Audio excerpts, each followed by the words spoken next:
Hello guys. Mission polytechnic 2020।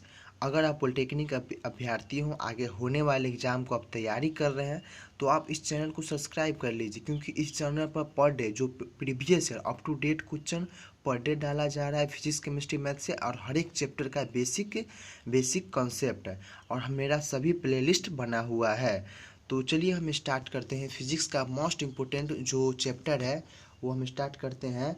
What is heat, heat क्या है उसको हम पढ़ें। उसके बाद स्केल ऑफ टेम्परेचर पढ़ेंगे, उसका थर्मल एक्सपेंशन पढ़ेंगे, उसका ट्रांसमिशन ऑफ हीट, हीट का ट्रांसमिशन के पढ़ेंगे। तो चलिए हम स्टार्ट करते हैं। गाइज, अगर आपको पसंद आएगा तो आप लाइक कीजिएगा और कमेंट कीजिएगा, ताकि हमें पता चले। चलिए हम पढ़ते हैं हीट। हीट में क्या है? हीट एक ऊर्जा होता है। क्या होता है? एक जो उष्मा, माने उष्मा जो है एक ऊर्जा होता है। वो एक वस्तु से दूसरे वस्तु में ट्रांसफर होता है, बशर्ते एक का टेम्परेचर हाई तो दूसरे का लो रहना चाहिए, दूसरा का टेम्परेचर हाई तो वो दूसरा पहला का टेम्परेचर लो रहना चाहिए, तब एक जगह से दूसरे जगह वो एनर्जी का ट्रांसफ़र होता है। अब देखिए मात्रक क्या है। इसका मात्रक उष्मा का जो मात्रक, डायरेक्ट क्वेश्चन आता है, उष्मा का जो मात्रक जूल होता है, इसको याद कर लीजिए। क्या होता है? उष्मा का मात्रक जूल होता है। उसके बाद आपको सीजीएस, जो सीजीएस में पूछेगा था, कैलोरी होता है। क्या होता है सीजीएस में? कैलोरी, और किलो कैलोरी भी होता है। आपको याद रखना है कि एक जूल बराबर कैलोरी में कितना होता है? तो 0.24 होता है। कितना होता है? 0.24। और एक कैलोरी बराबर 4.18 जूल होता है। 4.18 जूल होता है। ये आपको इतना बेसिक याद करना है। क्या? उष्मा का एसआई मात्रक जूल, और सीजीएस में कैलोरी और किलो कैलोरी भी होता है। एक जूल बराबर 0.24 और एक कैलोरी बराबर 4.18, इतना याद कर लीजिएगा आपको। चलिए आगे हम बढ़ते हैं इसका बेसिक से।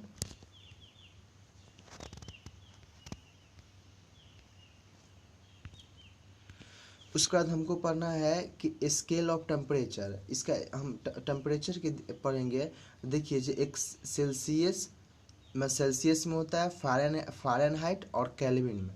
तो आपको ये सेल्सियस और फ़ारेनहाइट और केल्विन के लिए एक रिलेशन आता है, जिसके लिए एक फार्मूला आता है। अगर अगर कैल्शियम और फ़ारेनहाइट दिया रहेगा तो केल्विन निकाल सकते हैं। अगर केल्विन फ़ारेनहाइट दिया रहेगा तो सेल्सियस निकाल सकते हैं, और सेल्सियस और केल्विन रहेगा तब फ़ारेनहाइट निकाल सकते हैं। तो इसमें क्या कीजिएगा, तो इसका रिलेशन फार्मूला आपको याद रखना है कि एग्जाम में भी आता है। C10/100 बराबर एफ माइनस 32/180 के माइनस 273/100। ये आपको रिलेशन याद रखना है। क्या जो फार्मूला आपको यूज होगा, क्वेश्चन आपको एग्जाम में क्या आ जाएगा? एक मानव का शरीर का तापमान 70 डिग्री सी, तो इसका फ़ारेनहाइट में क्या होगा? तो हम एगो निकाल के बताए हुए हैं। देखिए हम, तो देखिए, तो वो बता क्या होता है। तो हमको सेल्सियस दिया गया 70 डिग्री सी, तो हमसे पूछा फ़ारेनहाइट में क्या होगा। तो या आप वो तो आपको यूज क्या करना है, देखिए फार्मूला जो यूज करना है। तो आपको सेल्सियस दिया है, फ़ारेनहाइट निकालना है, तब इस वाला रिलेशन का यूज कर लीजिएगा। क्या है? अगर दिया रहेगा फ़ारेनहाइट, आप बोलेगा केल्विन, तो आप इसको वाला यूज कर लीजिएगा।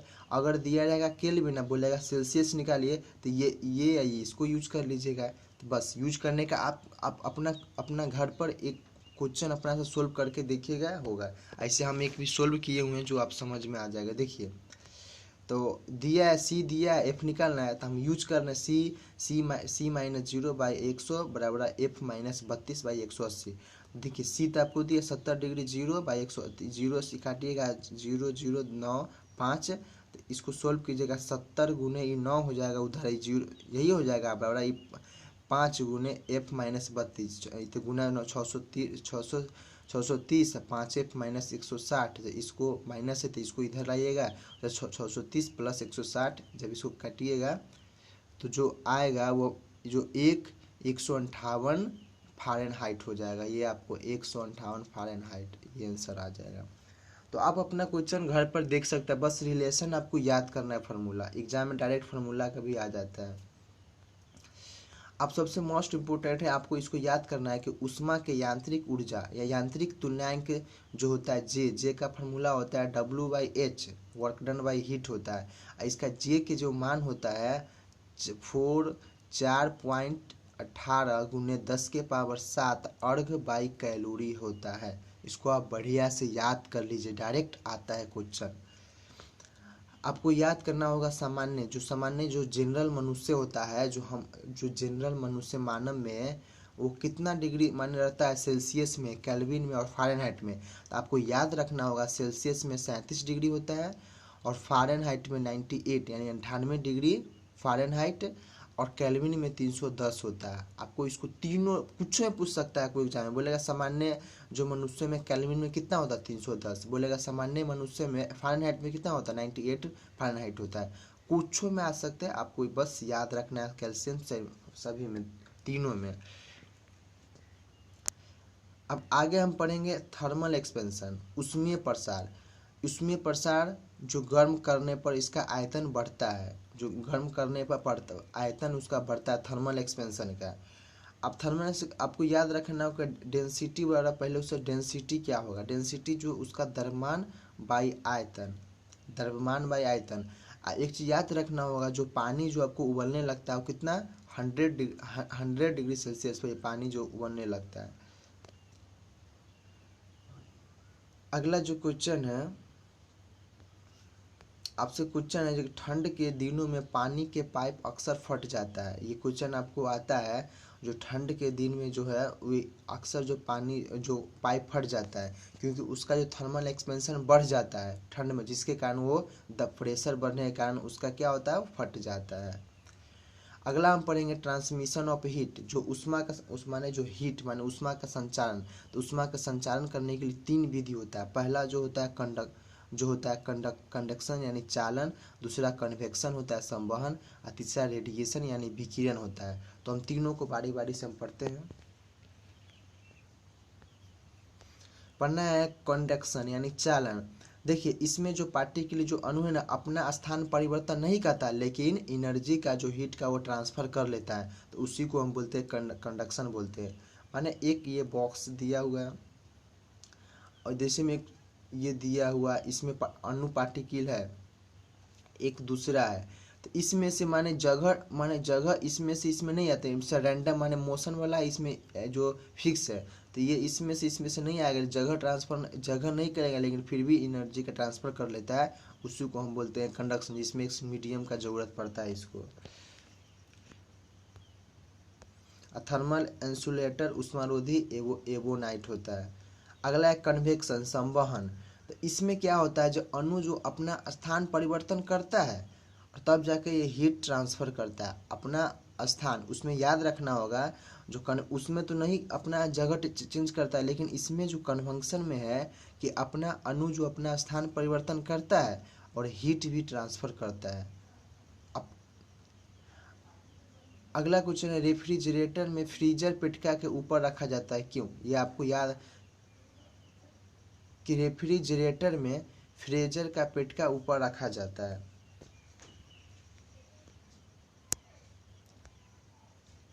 अगला क्वेश्चन है रेडिएशन विकिरण। क्या है विकिरण, क्या है? तो आपको जानना होगा रेडिएशन क्या है। जो हम लोग को जो सूर्य का जो पृथ्वी तक जो सूर्य का जो ताप पहुंचता है, वो किसके द्वारा पहुंचता है? उष्मा का संचारण होता है। जो तरंग पृथ्वी तक जो सूर्य का जो सूर्य का उष्मा जो पहुंचता है, वो रेडिएशन के द्वारा पड़ता है। किसके द्वारा? रेडिएशन के द्वारा। जो सूर्य है, ये सूर्य का जो ताप हम लोग को धरती पर पहुंचता है, किसके कारण होता है? रेडिएशन के द्वारा। समझ गया ना?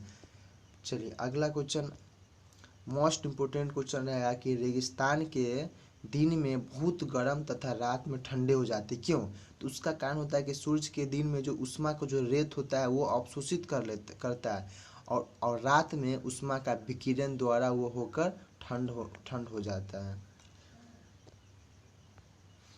अगला क्वेश्चन है प्रेशर कुकर में चावल जल्दी पकता है, क्यों? बहुत इंपॉर्टेंट क्वेश्चन है। ये क्वेश्चन आता है, आप समझ लीजिए। देखिए प्रेशर कुकर में क्या होता है, उसका प्रेशर हाई होता है, माने प्रेशर बढ़ता है, और पानी उसका माने बॉइलिंग पॉइंट जो होता है वो माने बॉइलिंग पॉइंट भी बढ़ने लगता है, जिसके कारण वो प्रेशर में चावल जल्दी पक जाता है। यही कारण है, क्या होता है, प्रेशर बढ़ता है। अगला क्वेश्चन है, सफ़ेद कपड़े में काले कपड़े के ठंड क्यों होता है। जो उजला कपड़ा होता है वो काले कपड़े में ठंड क्यों होता है। तो जिसमें क्या होता है, जो लाइट जो होता है लाइट को रिफ्लेक्ट कर देता है, जिसके कारण वो काले कपड़े में ठंड जो हो जाता है, यही जो लाइट को रिफ्लेक्ट कर देता है। अगला हम लोग को है, इसमें लास्ट जो अति में देखना है आप लोग को इस टॉपिक को, तो इस टॉपिक के अगला है कि न्यूनतम संभव ताप कितना होगा, माने उसका न्यूनतम कम से कम संभव ताप कितना होता है, -273 डिग्री C होता है। क्या होता है, -273 डिग्री C होता है। कौन सा तापमान सेल्सियस और फ़ारेनहाइट तापमापियों में एक ही होगा, माने कौन सा तापमान जो सेल्सियस में भी है फ़ारेनहाइट में भी एक ही समान होगा, वो होता है -40 डिग्री C होता है, राइट। तो देखिए आपका जो ये क्या हुआ, जो बेसिक था लेक्चर है इसको समाप्त हो गया। आप कुछ MCQ है, जो MCQ आप समझ चुके हैं बढ़िया से, तो MCQ आप इजीली सॉल्व कर सकते हैं, जो आपको पॉलिटेक्निक इंट्रेंस एग्जाम में आ चुका है। तो चलिए MCQ की ओर आगे बढ़ते हैं। देखिए MCQ है, निम्न में से कौन सा ऊष्मा का यूनिट है। डायरेक्ट क्वेश्चन आया हुआ पॉलिटेक्निक 2017 में। बताइए कौन है, ओम है, एम्पियर है, वोल्ट है, जूल है। तो हम बता चुके हैं क्या होता है, जो ऊष्मा का यूनिट होता है वो जूल होता है, समझ चुके हैं ना।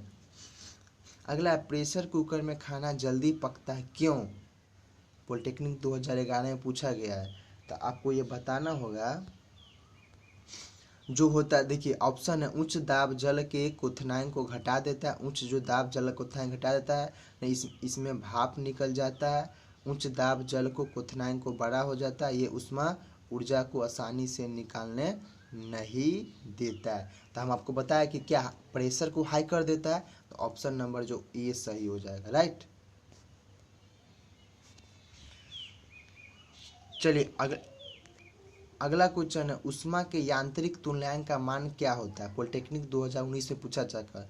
देखिए ऊष्मा का हम यांत्रिक तुल्यांक आपको बोले ना याद करने के लिए, तो वो जो क्या होता है 4.2 × 10⁻⁷ अर्घ बाई कैलोरी। ये ऑप्शन बी नंबर सही हो जाएगा, राइट। अगला क्वेश्चन है कि ऊष्मा को सबसे अच्छा चालक क्या होता है। जो ऊष्मा को सबसे अच्छा जो चालक इसमें आपको बताना है, सबसे अच्छा चालक आप देख लीजिए इसको। देखिए ऊष्मा का जो सबसे अच्छा चालक जो होता है ऊष्मा का, आपको हम बता रहे हैं, यहाँ क्वेश्चन है, सबसे अच्छा चालक जो होता है आपको वो तांबा होता है। क्या होता है, तांबा। अगला है, दोपहर के समय में सूर्य से आने वाली किरणों में अधिक गर्मी होती है क्यों, पॉलिटेक्निक 2008 में आ चुका है।